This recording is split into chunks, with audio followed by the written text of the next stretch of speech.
Hello student, polymer का video number 4 है। Last video में हम डिस्कस कर रहे थे पॉलीमर की क्लासिफिकेशन के बारे में और हमने पॉलीमर के सारे क्लासिफिकेशन को डिस्कस कर लिया है और हमने देखा कि पॉलीमर कितने टाइप्स के होते हैं, किसके किसके आधार पर क्लासीफाई किए गए हैं। सबसे पहले एक बार फिर से इसको रिवाइज कर लेते हैं। सबसे पहले हम बताएं कि पॉलीमर्स दो भागों में डिवाइड किए गए, एक होमोपॉलीमर और एक आपका कोपॉलीमर, समबहुलक और सबबहुलक। होमोपॉलीमर में केवल एक ही प्रकार का मोनोमर होता है, जबकि आपका कोपॉलीमर में एक से अधिक प्रकार के मोनोमर उपस्थित होते हैं। उसके बाद हमने कहा कि पॉलीमर का जो क्लासिफिकेशन है कई टाइप से है। पहला सोर्स के आधार पर, तो सोर्स के आधार पर नेचुरल पॉलीमर पढ़ा हमने। फिर उसके बाद synthetic polymer, semi synthetic polymer. फिर हमने बताया कि पॉलीमर को क्लासिफाइड किया गया स्ट्रक्चर के आधार पर। तो उसके स्ट्रक्चर के आधार पर लीनियर पॉलीमर था, ब्रांच चेन था और हमारा क्रॉस लिंक पॉलीमर था। क्लियर। फिर नेक्स्ट था पॉलीमर को जो है फोर्स ऑफ अट्रैक्शन, उनकी मॉलिक्यूल के बीच में फोर्स के आधार पर डिवाइड किया गया। तो 4 टाइप्स के, elastomer, fibre, thermoplastic and thermostatic polymer. फिर हमने देखा कि पॉलीमर को उनकी बहुलकीकरण प्रक्रिया पॉलीमराइजेशन के आधार पर 2 भागों में, एडिशन पॉलीमर और कंडेंसेशन पॉलीमर। यहाँ तक हमारा पॉलीमर का क्लासिफिकेशन था जो कंप्लीट हो चुका है। नेक्स्ट टॉपिक आज हम स्टार्ट करेंगे, that is types of polymerization. कि पॉलीमर बहुलकीकरण या पॉलीमराइजेशन कितने प्रकार से होता है। तो पॉलीमराइजेशन केवल जो पॉलीमराइजेशन या जो पॉलीमर्स बन रहे हैं उसमें 2 ही प्रकार की मैकेनिज्म या 2 ही तरीके से रिएक्शंस हो रही हैं। पहला एडिशन पॉलीमराइजेशन और दूसरा है कंडेंसेशन पॉलीमराइजेशन। क्लियर है। तो हम देखेंगे टाइप्स ऑफ पॉलीमराइजेशन कितने होते हैं। 2 टाइप्स के होते हैं, मतलब बहुलकीकरण की प्रक्रिया कितने प्रकार की होती है, 2 प्रकार की होती है। पॉलीमराइजेशन 2 प्रकार का होता है। पहला फर्स्ट है हमारा that is addition polymerisation. Addition polymerization या इसी को कहते हैं chain growth polymerization. Clear. Addition polymerization या चेन ग्रोथ पॉलीमराइजेशन, योगात्मक बहुलकीकरण या इसी को कहते हैं चेन ग्रोथ पॉलीमराइजेशन। तो देखेंगे एडिशन पॉलीमराइजेशन, अभी हमने पढ़ा एडिशन पॉलीमर क्या होता है। एडिशन पॉलीमराइजेशन या एडिशन पॉलीमर वह प्रक्रिया है जिसमें मोनोमर यूनिट आपस में जुड़ करके जो है एक सीधी श्रृंखला का निर्माण करते हैं। इसमें किसी प्रकार का बाई प्रोडक्ट नहीं होता है, कोई भी चीज़ एलिमिनेट नहीं होती है। क्लियर है। तो पॉलीमर जिसमें कि यहाँ पे आप डिफाइन कर सकते हैं कि पॉलीमर्स, एडिशन पॉलीमर में आप सिंपली डिफाइन कर सकते हैं कि पॉलीमर जो है उसमें जुड़ करके मोनोमर्स जो हैं, those polymer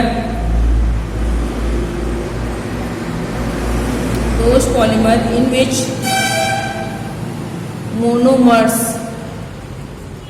monomers are added to form polymer without elimination of any byproduct। तो इसमें केवल एडिशन होता है, किसी भी प्रकार का बाई प्रोडक्ट निकलता without elimination of any by product molecule. Clear. Are called addition polymer, इसे हम एडिशन पॉलीमर कहते हैं। और इस प्रक्रिया को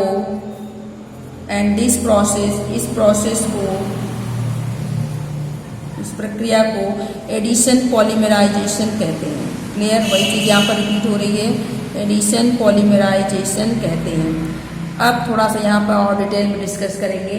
तो जो एडिशन पॉलीमराइजेशन की प्रक्रिया है वो उसकी क्या मैकेनिज्म है। एडिशन पॉलीमराइजेशन प्रक्रिया की मैकेनिज्म जो है वो फ्री रेडिकल मैकेनिज्म पर आधारित है। मतलब उसमें जो कंपाउंड बनते हैं वो फ्री रेडिकल, उसमें जो मैकेनिज्म होती है वो फ्री रेडिकल पॉलीमराइजेशन है। तो नेक्स्ट हम एडिशन पॉलीमराइजेशन की मैकेनिज्म को डिस्कस करेंगे। उसमें भी मैकेनिज्म में क्या आ जाता है, that is free radical mechanism. Free radical mechanism या फ्री रेडिकल पॉलीमराइजेशन। मतलब एडिशन पॉलीमर में जो कंपाउंड बन रहे हैं उसके बीच में जो मैकेनिज्म रिएक्शन प्रोसेस मैकेनिज्म है वो कौन सी है, फ्री रेडिकल पॉलीमराइजेशन है। फ्री रेडिकल क्या होता है, आपने बताया कि फ्री रेडिकल क्या है, मुक्त मूलक क्या है। फ्री रेडिकल एक प्रकार का रिएक्शन इंटरमीडिएट है, अभिक्रिया मध्यवर्ती है, जो कि जिसको कैसे डिनोट करते हैं, किसी भी एटम या एटम के समूह के ऊपर यदि हम इलेक्ट्रॉन को डॉट के रूप में डिनोट करें तो वो क्या है, हमारा फ्री रेडिकल है। तो फ्री रेडिकल क्या होते हैं, वो रिएक्शन इंटरमीडिएट है जिनके पास जो है अनपेयर्ड इलेक्ट्रॉन उपस्थित होते हैं। क्लियर, जिनके पास अनपेयर्ड इलेक्ट्रॉन फ्री इलेक्ट्रॉन उपस्थित होता है। और फ्री रेडिकल प्रोसेस जो फ्री रेडिकल कैसे बनता है, free radical homolytic bond fusion के द्वारा, समविदलन के द्वारा बनता है। और फ्री रेडिकल की जो प्रोसेस है वो तभी होगा जब या तो सनलाइट हो या हीट हो या फिर परऑक्साइड की उपस्थिति होगी, तभी फ्री रेडिकल मैकेनिज्म होती है। तो इसका मतलब यहाँ पर या तो फ्री रेडिकल प्रोसेस तभी होगा जब या तो परऑक्साइड हो या फिर जो है आपका लाइट हो या आपका जो है हीट हो, इनमें से कोई हो। तो हमको देखना है कि एडिशन पॉलीमराइजेशन हो रहा है, वो उसकी मैकेनिज्म किस पे आधारित है, फ्री रेडिकल पॉलीमराइजेशन, यानी कि इसमें जो रिएक्शन इंटरमीडिएट है वो क्या होगा, फ्री रेडिकल। क्लियर है। तो इसे यहाँ पर देखेंगे, मतलब ये है कि ये इसमें जो रिएक्शन हो रही है वो किसकी प्रेजेंस में हो रही है, परऑक्साइड की प्रेजेंस में हो रही है। जैसे हम एग्जांपल पहले ले लें फिर उसकी मैकेनिज्म को डिस्कस करेंगे हम। जैसे हमने एग्जांपल ले लिया पॉलीथीन। पॉलीथीन आपको पता है कि एक प्रकार का एडिशन पॉलीमर है, इसका मोनोमर क्या है, एथीन है। रिएक्शन कई बार देख चुके हैं, जैसे NCH2 डबल बॉन्ड CH2। तो इथीन के एन मॉलिक्यूल किसकी प्रेजेंस में, परऑक्साइड की प्रेजेंस में रिएक्ट करते हैं तो क्या बना लेते हैं, पॉलीथीन। यदि यहाँ पर सनलाइट या परऑक्साइड या कुछ भी आपका लाइट या है तो इसका मतलब ये मैकेनिज्म क्या है, फ्री रेडिकल, आप समझ लेंगे। तो ये क्या हो गया, दैट इज पॉलीथीन बन गया। अब इसी को हमको मैकेनिज्म में दिखाना है कि किस तरीके से इससे फ्री रेडिकल मैकेनिज्म हो रही है। तो दो चीज़ें हमारे पास है, प्रोडक्ट बनने से पहले दो चीज़ें हैं, एक हमारे पास आपका रिएक्टेंट है, दूसरा हमारे पास परऑक्साइड है। रिएक्टेंट इथीन है और परऑक्साइड है। अब हम मैकेनिज्म देखेंगे तो फ्री रेडिकल मैकेनिज्म के 3 स्टेप होते हैं। तो मतलब फ्री रेडिकल मैकेनिज्म आपका 3 स्टेप में डिवाइड है। आगे देखेंगे free radical mechanism of addition polymerisation. Addition बहुलकीकरण की फ्री रेडिकल प्रक्रिया addition polymerisation are divided into 3 step. 3 steps में डिवाइड है। कौन कौन से, तो वो 3 स्टेप हैं, आप देखेंगे। फर्स्ट है हमारे पास, first one that is chain initiation step. पहला है chain initiation step. Clear. And the second one है chain propagation, chain propagating step. And the third one है चेन टर्मिनेशन स्टेप। मतलब सबसे पहले, क्योंकि हमने कहा कि फ्री रेडिकल एडिशन पॉलीमराइजेशन को चेन ग्रोथ पॉलीमराइजेशन भी कहते हैं। ये 3 स्टेप में डिवाइड है। चेन इनिशिएशन मतलब पहले चेन स्टार्ट होगी, सबसे पहले प्रक्रिया स्टार्ट होगी, फिर प्रोपोगेट यानी वही चेन बनना शुरू हो जाएगी आगे की तरफ। फिर चेन टर्मिनेशन, अब बहुत बन गया, अब उसको हम रोक दें, अब प्रोसेस को रोक दें, स्टार्ट करें, आगे बढ़ाएं, फिर उसको रोक दें। ये 3 स्टेप हैं। तो 1 बाय 1 डिस्कस करेंगे। फर्स्ट वन है that is chain initiation step में क्या हो रहा है। सबसे पहले स्टेप में क्या हो रहा है, देखिए सबसे पहले परऑक्साइड बनेगा। देखिए कि 2 चीज़ें हमारे पास हैं, एक इथीन है, दूसरा परऑक्साइड। पहले हम परऑक्साइड बनाएं, परऑक्साइड चेन इनिशिएशन स्टेप यानी रिएक्शन स्टार्ट हो रही है तो सबसे पहले परऑक्साइड, जैसे बेंजोइल परऑक्साइड हम ले लेंगे C6H5C डबल बॉन्ड O, और ये है हमारा परऑक्साइड। क्लियर। परऑक्साइड भी 2 आपके peroxide oxygen and C double bond O C6H5। अब क्या होगा, परऑक्साइड बनेगा किसकी प्रेजेंस में, हीट, गर्म करेंगे तो गर्म करने पर परऑक्साइड फॉर्मेशन होगा। ये एक इलेक्ट्रॉन इधर, इसका एक इलेक्ट्रॉन यहाँ, बॉन्ड टूट जाएगा, एक एक इलेक्ट्रॉन दोनों पे चले जाएंगे। तो देखिए परऑक्साइड क्या बन गया, 2C6H5। भाई दो यहाँ से टूट गया, दोनों एक जैसे हैं, 2,6,H5 C double bond O O, यहाँ पर एक डॉट, ये हो गया क्या आपका फ्री रेडिकल। ये क्या है, बेंजोइल परऑक्साइड, इसका नाम क्या है, बेंजोइल परऑक्साइड। ये क्या बन गया, बेंजोइल परऑक्साइड फ्री रेडिकल, ये आपका फ्री रेडिकल बन गया। देखिए इलेक्ट्रॉन से दिखा दिया, दैट इज फ्री रेडिकल। फिर ये रिएक्शन आगे की तरफ बढ़ेगी और ये और टूट जाएगा और ये क्या बन जाएगा, देखिए 2C6H5। अब क्या बन गया, फिनिल परऑक्साइड और साथ में कार्बन डाइऑक्साइड बाहर, सॉरी इलेक्ट्रॉन यहाँ नहीं बल्कि यहाँ कार्बन के ऊपर, हाँ फिनिल परऑक्साइड और कार्बन डाइऑक्साइड, ये क्या बन गया, that is phenyl free radical. Peroxide कह रहे हैं, फिनिल फ्री रेडिकल या फिनिल रेडिकल। पहले बेंजोइल परऑक्साइड से क्या बन गया आपका, बेंजोइल परऑक्साइड फ्री रेडिकल, फिर ये टूट करके आगे बना लेगा फिनिल रेडिकल और कार्बन डाइऑक्साइड बाहर निकल जाएगा। अगले स्टेप पे देखेंगे क्या होगा। अब ये जो आपका फिनिल रेडिकल बना C6H5, ये अब इथीन से, अब रिएक्टेंट से जुड़ेगा, CH2 डबल बॉन्ड CH2। तो कुछ इस तरीके से रिएक्शन हो रही जो हम डायरेक्ट लिख देते हैं, C6H5 CH2 और अब ये फ्री रेडिकल यहाँ पहुँच गया। क्लियर, ये हो गया आपका पहला step, that is chain initiation step. अब चेन अगला स्टेप है दूसरा, दैट इज चेन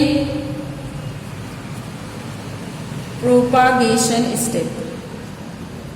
तो ये रिएक्शन आगे की तरफ बढ़ेगी, चेन प्रोपागेशन स्टेप में रिएक्शन आगे की तरफ।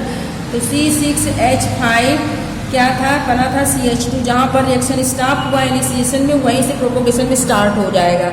जहाँ पे स्टॉप हुआ वहीं से यहाँ स्टार्ट कर देंगे। फिर एक इथीन मॉलिक्यूल से जोड़ दिया तो ये क्या बन गया, देखिए C6H5 CH2 और इधर बन गया आपका फिर CH2 जुड़ गया, CH2 और ये ऐसे जुड़ते जाएंगे और इथीन मॉलिक्यूल बनता जाएगा।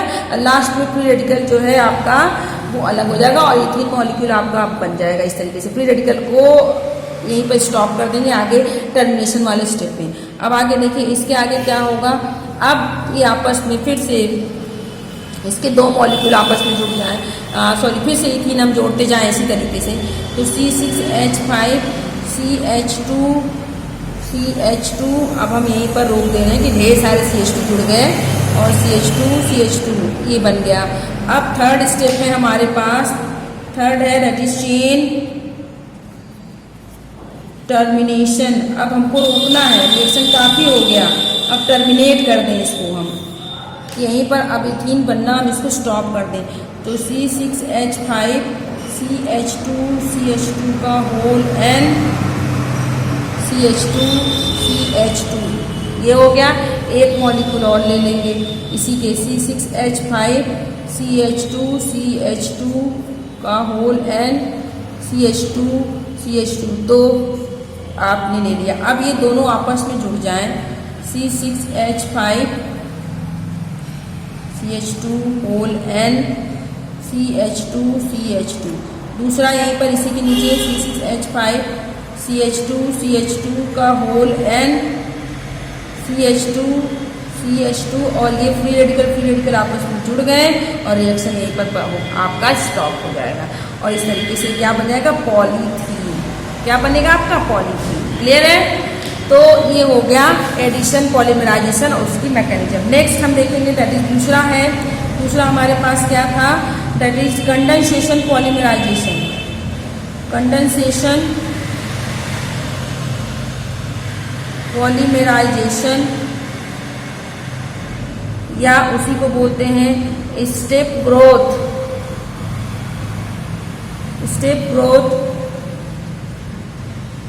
पॉलीमराइजेशन। कंडेंसेशन पॉलीमराइजेशन या स्टेप ग्रोथ पॉलीमराइजेशन क्या होता है, वो प्रोसेस जिसमें कि वो प्रोसेस जिसमें कि मोनोमर आपस में जुड़ते हैं, लेकिन इसमें एडिशन भी होगा और एलिमिनेशन, इसमें एलिमिनेशन भी होता है। एडिशन प्लस एलिमिनेशन दोनों ही प्रोसेस चलती हैं। क्लियर, कंडेंसेशन में तो इसको हम बता चुके हैं ऑलरेडी, थोड़ा सा यहाँ पे बता देंगे कि in this type of polymer monomers shortcut लिखते हैं, monomers react together with the elimination of a simple molecule जैसे H2O, अमोनिया या फिर अल्कोहल जैसे मॉलिक्यूल आपके निकलते हैं, आर कॉल्ड, उस प्रोसेस को या उस पॉलीमर को कहते हैं कंडेंसेशन पॉलीमर। एंड इस प्रोसेस को कहते हैं, this process is called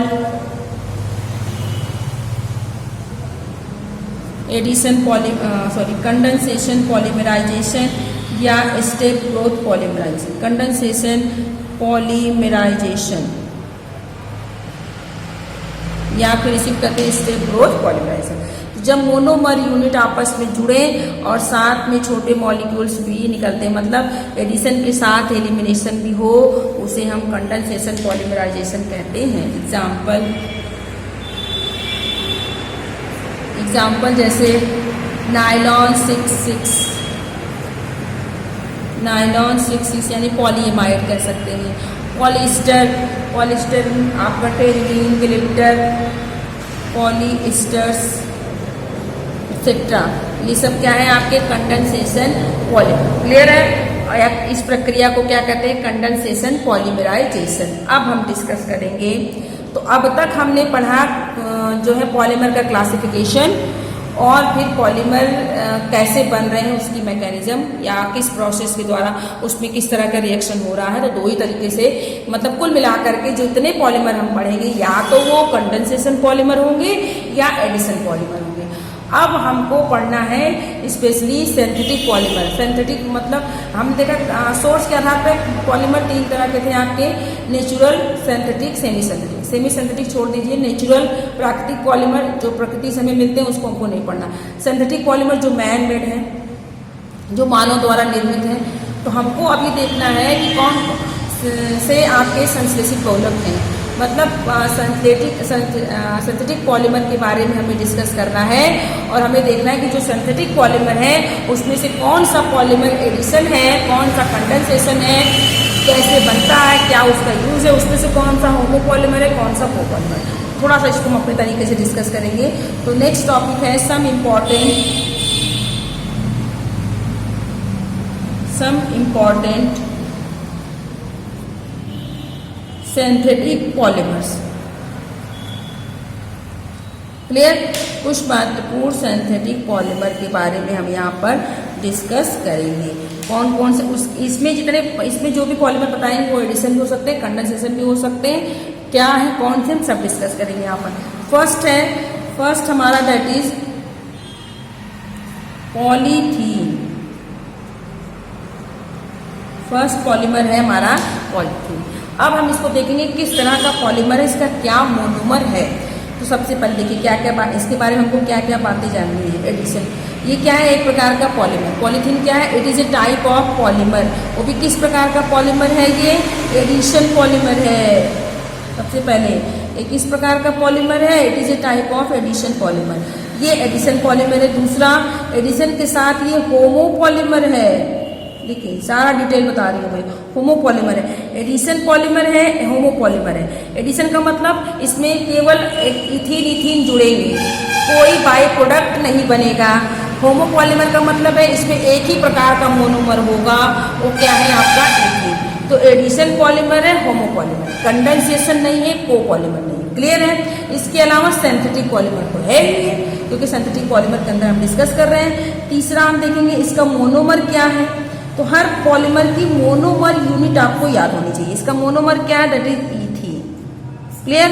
ethene. ये इंपॉर्टेंट बातें होंगी पॉलीथीन के बारे में कि पॉलीथीन एक प्रकार का सिंथेटिक पॉलीमर है, एक प्रकार का एडिशन पॉलीमर है, एक प्रकार का होमो पॉलीमर, मतलब योगात्मक बहुलक है, सम बहुलक है, और इसका मोनोमर एकलक क्या है? इथीन। क्लियर? अब हम डिस्कस करेंगे preparation preparation of polythene, preparation of polythene, polythene का प्रिपरेशन यहाँ पर थोड़ा सा डिस्कस कर लेंगे। ऑलरेडी हम कई बार बता चुके हैं पॉलीथीन के बारे में। इसका प्रिपरेशन जैसे इथीन मॉलिक्यूल जुड़े, इथीन से पॉलीथीन, पॉली जितने पॉली वाले आएंगे, देखिए मोनोमर ऐड करने का तरीका आपको बता रहे हैं, जितने पॉली वाले पॉलीमर आएंगे, पॉली हटा देंगे तो वो जो बचेगा वो उसका मोनोमर हो जाएगा, और मोनोमर में पॉली लगा देंगे तो उसका पॉलीमर हो जाएगा। क्लियर? तो पॉलीथीन यानी इसका मोनोमर क्या है? इथीन है। तो CH2 double bond CH2 N molecule ethene, इसमें क्या हो रहा है? एपर ऑक्साइड की प्रेजेंस में, या फिर यूँ कह सकते हैं कि इसको गर्म कर रहे हैं, सिंपली यहाँ पर लिख दिया तो ये क्या बन गया? That is ethene. ये क्या इथीन था, ये क्या बन गया? पॉलीथीन। क्लियर? इसकी मैं कहेंगे। अब पॉलीथीन भी दो प्रकार के होते हैं भाई। देखिए यहाँ पर एक नई बात आई सामने निकल के कि पॉलीथीन कितने प्रकार के होते हैं। पॉलीथीन जो है वो दो प्रकार के होते हैं। तो टाइप्स ऑफ पॉलीथीन, तो नेक्स्ट हमारा टॉपिक है that is types of polythene, polythene के प्रकार। तो पॉलीथीन कितने प्रकार के होते हैं? 2 टाइप्स के हैं भाई। पॉलीथीन 2 टाइप्स के होते हैं। 2 टाइप्स पॉलीथीन। पहला फर्स्ट है that is LDP, low density polythene, low density polythene short में बोलते हैं LDP। दूसरा हाई डेंसिटी पॉलीथीन, दूसरा है that is high density polythene. Clear? That is HDP। देखिए तो दो है हमारे पास, हाई डेंसिटी पॉलीथीन और low density. Clear? Low density polythene और हाई डेंसिटी।